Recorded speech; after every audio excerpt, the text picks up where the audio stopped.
Hello and welcome to Let's Review. The Sunrider games have for a long time been a staple of this channel. First, there was First Arrival, followed by its sequel/expansion, Mask of Arcadius. Then, there was the High School AU spin-off, Academy. And now, finally, after a long wait, we have the next chapter, Liberation Day. Does it live up to the high standards set by its predecessors? Well, to find out, we start as we always do, with the gameplay.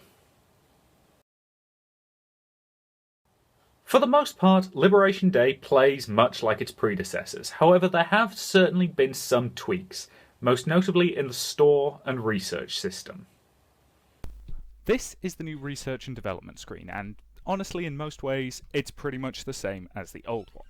So we have a number of different options that we can upgrade on each individual rider. So for example, if I go to the Seraphim, we can select our ships or riders from over here, and we can upgrade either the hull plating, the reactor, her evasion stat, or some various damage, accuracy and energy cost on her weapons, or just her basic armor. Obviously, depending on who you're upgrading determines what upgrades you have available. So, for example, it is always useful to have Solar have the ability to fire 2 shots in 1 turn. So her current energy cost on her kinetic weapon is 74, and her current energy is 130, which is obviously not quite enough. So if I spend some on her energy reactor, and then some on the energy cost of her weapon, her rifle now costs 69 to fire, and she has a total of 140, meaning she can now fire 2 shots in a barrage. This is obviously extremely useful, given that she is an extremely high damage, high accuracy unit. There are other things I could have upgraded, so for example I could have looked at missiles over here, but the other prominent thing that's often worth upgrading are shields. Now unfortunately the shield range boost is extremely expensive, so I can't afford it at the moment. Now in previous games, you had only one resource, money, which was used for both this and spending in the store. Here, however, you will notice we are spending intel to upgrade, and money in the store. This I like, because it does actually give you a lot more options. And you will notice that we now have things broken into various categories. So green indicates usable items. So for example, if we buy some torpedoes, blue indicates upgrades of some description. So, for example, we can upgrade our torpedoes. We can buy shields for the Sunrider, which is always a useful upgrade to have. We could buy some repair drones, because they are always useful in a pinch. And red indicates allied units. So we already have some cruisers and some frigates. So I'm also going to buy 4 Sarah gunboats, because I happen to particularly like them as units. There's also a reasonable number of things you can get here. So, for example, I'm going to get this Captain's Society induction, which gives us additional command points, and I'm also going to acquire the Gravitino generator, which, as you can see, will reduce the energy cost on one of the abilities on the Bianca, which is a very useful thing to have. I'm also going to get the portable repair booster, which makes the Liberty's repair more effective, and again, that's very useful. So there are certainly a few things to have here, and the fact that it gives you the option to effectively spend funds on both rather than having to either pick and choose or prioritize is very nice to see. I like the tweaks that have been made here. Since we now have separate resources for the store and for research, it gives you a lot more options and doesn't narrow you down quite so much. It's also worth saying that I really like the further addition of even more support units. In particular, I really like the Seren gunship units, as they act as a very effective anti-missile fighter screen, which is something that I think was lacking in the previous games. All of these elements come together in the main gameplay, and while it's fundamentally the same as it always has been, there have been tweaks here as well. This is the main battle screen, and as you can see, it's much like it was before. We have our hex-based grid, and it's worth noting that this time, when placing our units, they've made sure that there is a visible indicator of where you can place your units. So these slightly lighter squares, or lighter hexes I should say, are the places where we can actually place our units. If we try to place them there, it'll declare it too far in field. This is a nice simple tweak to something that was already there, and it works very nicely. I should mention at this point that just for demonstration purposes, I'm actually playing on the lowest difficulty because, well, it's easier than messing around. Yes, Captain?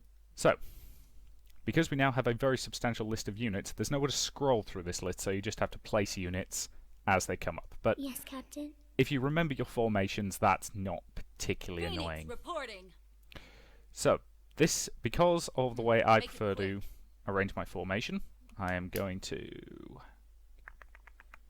Yes, I'm going to move I'm not doing this because Issue I your like command. Your order? this squad forward.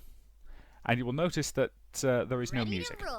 The reason for this, I'm afraid, is that I've had to turn it off so to make sure it doesn't get claimed by YouTube's copyright system, which continues to be broken. I'm My not apologies doing for this that. because I like you.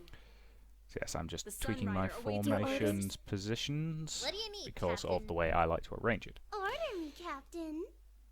Yes, Captain? So, you'll notice some new units that you may not have seen in previous Sunrider games, such as these gunship units. The gunship units, which I mentioned back in the previous gameplay section, are very useful because they have flak defences. Now, if you're not aware, there are three kinds of defence in this game. There is armour, which is a flat damage reduction.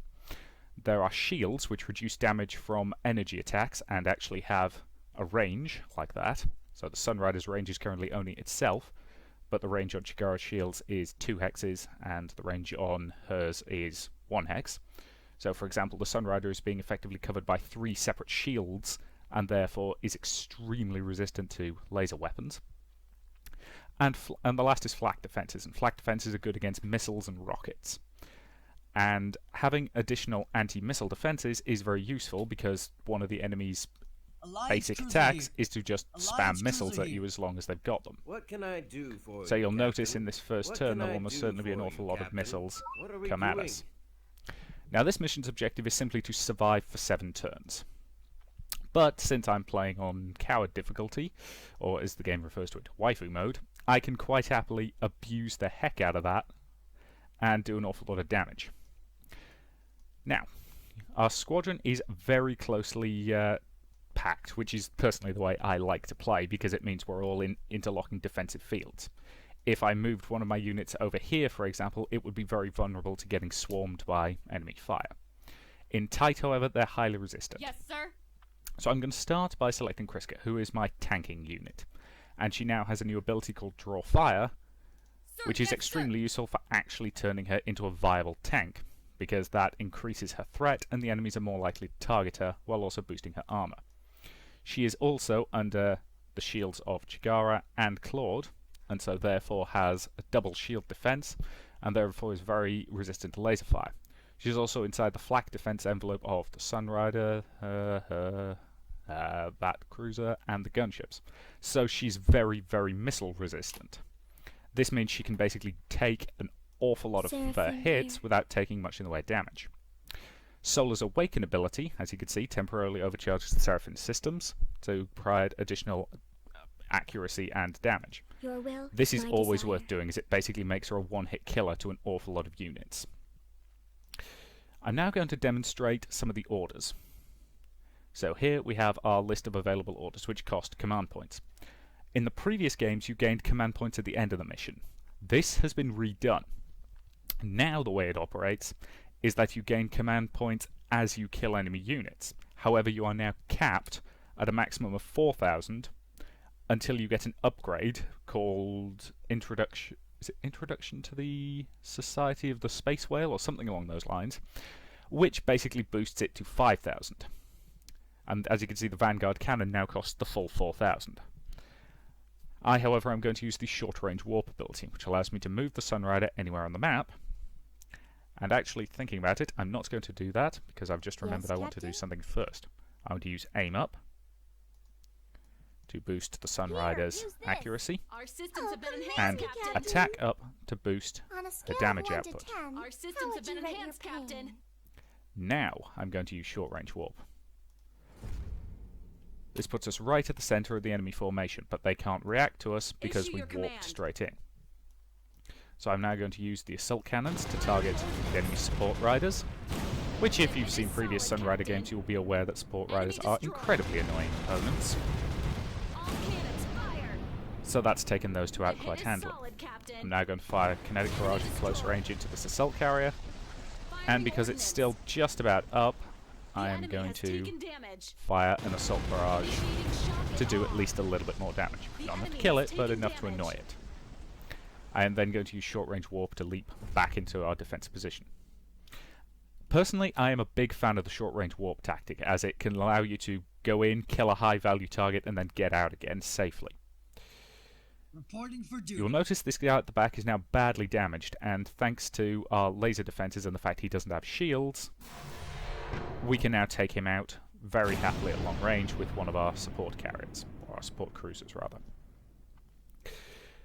Now, as again, this game has added a few new enemy types. So we have these enemy fast cruisers, which can maneuver quite handily, but their firepower is primarily in their kinetics, so they're only really dangerous at short range, because there is no specific defense against kinetics other than armor. However, kinetics are not terribly accurate, so it's a trade-off. You've got to get in close for them to be really effective, but they are powerful once you do get that close distance. So at the moment, there is also this new unit type, the Pack Destroyer. These guys fire missiles with splash damage, which are extremely problematic if you're like me and you like a tight clustered formation. Now, they can be shot down by flak defenses, but if one gets through, it's going to do an awful lot of damage. So it's always best to take these guys out as quickly as possible. Now, unfortunately, this guy is covered by some shield defenses, so that will reduce the efficacy of any laser strike we put on him. So what I am going to do This had better be is worth use the my money. frigates and their shield jam ability. We better be getting hazard pay for this. What are In we many ways, doing? it's your classic rock, paper, Can't we scissors just mechanics. talk Certain this units are over? better But against this had certain better other be worth units. The money. The contract didn't say anything about So his this. shields have now been reduced by 45 points of efficacy, but that's not quite enough to bring them all the way down. You'll notice he still has a shield rating of 5. So I The will contract repeat didn't say the anything process. about this. So he's now been hit with the same debuff 4 times, and now his shields are gone completely. What can I do for you, Captain? Now, we only have a 35% chance to hit that missile ship, which is not particularly I great. hear ya loud and clear. So instead, what I'm Oh, going to do you is were use there, the flak Captain? off ability on one of these guys. Conducting digital warfare. I am going to use You watching me, Captain? her ability to suck him slightly out of formation. Now that unfortunately means our missiles are still going to have to punch through a Alliance not cruiser here. inconsiderable defensive line, but as you can see, it estimates the line your missiles are going to travel on. Don't worry, there's no friendly fire on those, so you don't have to worry about it passing over your units. And the 64% indicates that their defenses have a 64% chance of shooting down each missile. So you can estimate that about about 2/3 of them are going to get shot down. Fire. So yes. So we got some damage, but nowhere near as much as we could have if, for example, that cruiser hadn't been there to soak up a lot of the fire. Ready to roll. That's okay, because missiles are extremely low energy right, weapons, Dodge. so you can fire off a lot of volleys of them, assuming you have them. Justice served. And that's enough to get the kill. Justice Again, I prevailed. should mention at this point I am playing on the easiest difficulty just for demonstration purposes. Now, again, there's an awful lot of stuff I could still do, but at this point I think it's easiest just to demonstrate the enemy turn. So I will end the turn, and it goes to the enemy Honor phase. is my shield. And the enemy will attack, and because we have My honor is my shield. boosted defense on her, they are targeting her. And as you can see, that missile got shot down by one of the gunboats. So, Holding steadfast. yeah, so even though that missile got through, it did no damage due to a combination of really strong missile defenses and really strong armor on the Paladin. Holding steadfast. Holding steadfast. I should mention at this point also that the reason you're hearing the character voices from Mask of Arcadius is because I'm playing this with the version 2.0 update, Holding steadfast. which does allow you to play the original audio from Mask of Arcadius during the Holding combat. steadfast. Holding steadfast. And during their turn, basically all you can do is let them shoot at you, but that's quite alright. 警告。レーダーに新たな敵反応。 Yeah. Most missions will involve the enemy dropping a lot of reinforcements on you. This is something that's been part of the Sunrider games since the first one. And at least this time, there are a lot more things you can do to I'm here. actually deal with the situation. So again, Solar is now powered up, Sniping out the enemy. which means her rifle is hilariously overpowered. Neutralized. which means she can take out these high-value targets at extreme range and not even break a sweat. These Saren gunboats also have an ability called Suppress, which reduces enemy maneuverability, but again, there's lots and lots of different abilities that various ships and units have, and you'd be best experimenting to find tactics that you like. Personally, I tend to favour, when I'm playing on a higher difficulty, I tend to favour All Guard, which provides additional flak evasion and shield generation to all ships, which basically allows you to turtle up and be very, very defensive, while also making use of short-range warp to nip out, do some damage, nip back. And the Vanguard cannon is basically one of those things you bring out when the enemy's been kind enough to get in a line for you. So, since they have here, I'm just going to demonstrate it. This is pretty much a waste of the cannon because it's primarily being used to take out low-level enemies, but it is worth demonstrating because it's just that awesome. So when you fire the Vanguard cannon, you get this little animation where they all sort of, go on about how awesome it is. There would be some awesome music playing, but again, thanks to YouTube's copyright system, I'm having to mute it. But you fire the cannon, and anything in that line takes massive damage. And a combination of this low difficulty and this relatively early mission in the game means that it's more than sufficient to kill everything on that line. It's also worth noting there is now an upgrade for the Vanguard cannon, which widens its beam and makes it really effective at taking out clustered enemies. So yes, that fundamentally is the combat of Sunrider Liberation Day. From a gameplay perspective, this is the best Sunrider yet.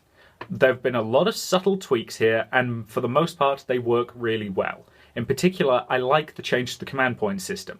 Previously, I got into the habit of hoarding command points, just building them up and rarely using them.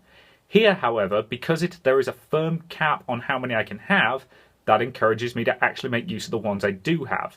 And as a result, it also means that I use them a lot more, and therefore they actually have a serious purpose. The game still has a few frustrations, most notably it still has a bad habit of dropping massive enemy forces on you. But this time, thanks to the addition of more support units to give you a bigger fleet, it actually feels like it's giving you the tools to deal with those threats when they arrive, and so therefore it's a lot less annoying and in fact becomes a lot more fun. The gameplay's big problem, though, is that it runs like a dog with 3 broken legs. For some reason, the frame rate yo-yos anywhere between about 60 and 2. And while this isn't going to break anybody's tactics, because this isn't a shooter that relies on accurate timing, it's all turn-based, it still can be a little bit annoying at times, and I have no idea what causes it. With that aside, however, from a gameplay perspective, this is the best Sunrider yet. From the story side, though, oh boy. As with my Mask of Arcadius review, I am going to warn you right now that there will be spoilers for the previous parts of Sunrider.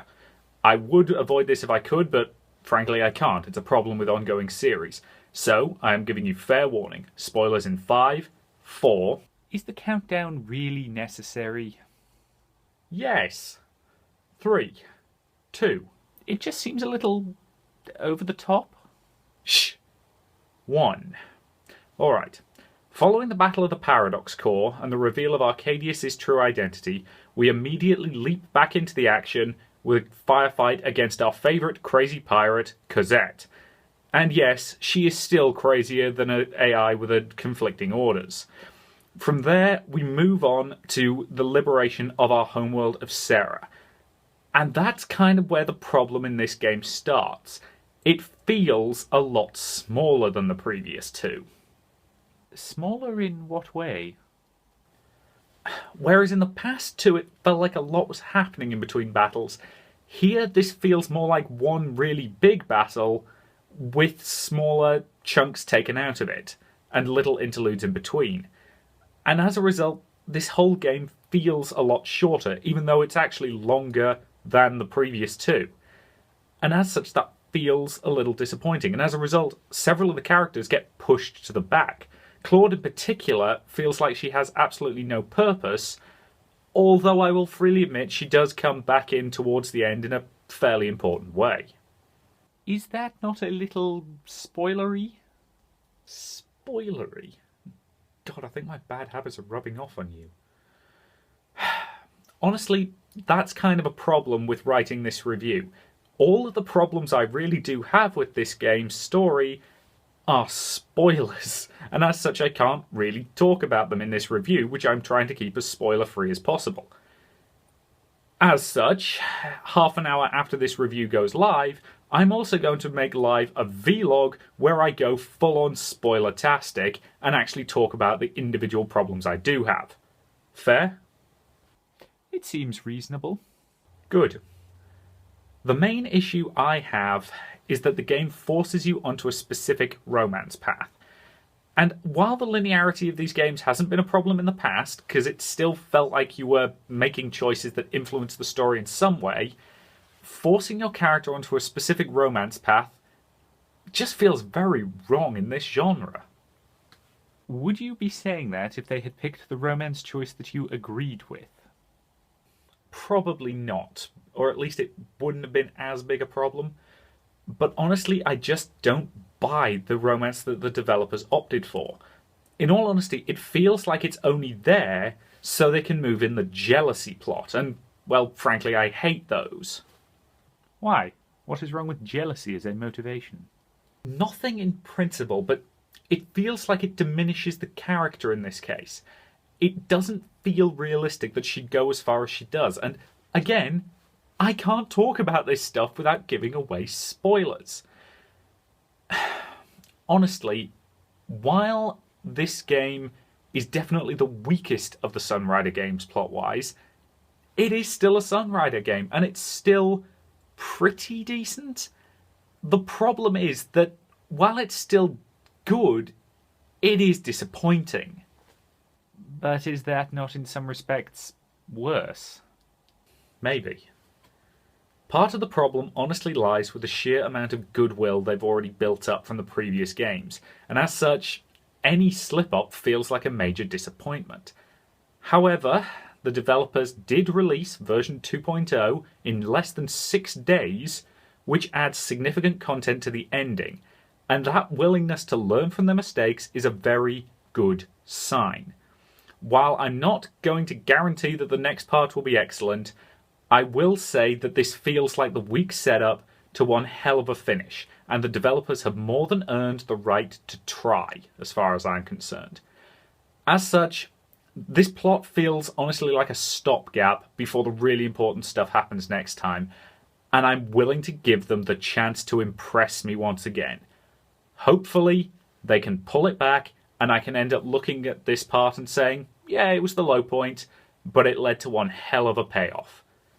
Here's hoping. Since Mask of Arcadius, a lot of the art has been redone. In particular, all the character art seems to have been redrawn. And while I'm still not a massive fan of the style, I will freely admit that the art has been improved in a number of subtle ways. The actual giant robots still look absolutely fan-friggin-tastic. Although without the combat animations, you tend to see them a lot less, which is a pity because, well, they're still gorgeous. As a result, the art is honestly better than it's ever been. I'm going to talk first about the music. Most of the combat music is the exact same that was used in Mask of Arcadius, and honestly, it's as fine here as it was there. Nothing exceptional, but enjoyable enough to listen to while in combat. The game does, however, have a brand new main theme, and I like it. The lyrics are in Japanese, so I don't have a goddamn clue what any of them mean, but the song's got a decent amount of energy to it, and even though I don't understand it, it's still enjoyable enough to listen to. As for the sound effects, a lot of them seem to be different from Mask of Arcadius, but I can't honestly say they're better. But at the same time, I don't think they're worse either. They are just different, so frankly I'm not sure why they bothered. The voice acting? This is an odd one because, unlike the previous games, this game is actually fully voiced. In Japanese. Yeah, if you've seen this channel before, you'll know that I find it very distracting to listen to voice acting in one language while reading subtitles in another, so I turned the voice acting off, so I can't speak to its quality. It is worth noting, however, that the version 2.0 modifications have added back in the original voice actors from Mask of Arcadius, and they're as fine here as they were there. Perfectly functional, but nothing more. Overall, the audio for this game is still pretty good, but I don't honestly understand some of the decisions they made. Some of them just seem a bit odd. So, did I enjoy Sunrider Liberation Day? Not as much as First Arrival or Mask of Arcadius, but yes, I did enjoy it. Should you buy it? While this game felt shorter, it is worth noting that from an actual gameplay standpoint, this one did take me the longest to complete, so there is value here. With that said, given the extremely generous free release of both First Arrival and Mask of Arcadius, I can completely understand why some people are being irked at being asked to pay this time. However, given the production values on display here, I can't begrudge Love in Space my money. I think I can honestly recommend this game, especially if you can snag it in a sale. While it is the weakest of the Sunrider games so far, it is still a Sunrider game, and that does make it enjoyable, although I freely admit I hope the developers can learn from the mistakes they did here and bring it back with a truly spectacular finale, which, based on past evidence, they more than have the talent to do. Now, if you'll excuse me, I am going down to York in a week and, well, frankly, I've got a whole load of preparations to make. I will see you later.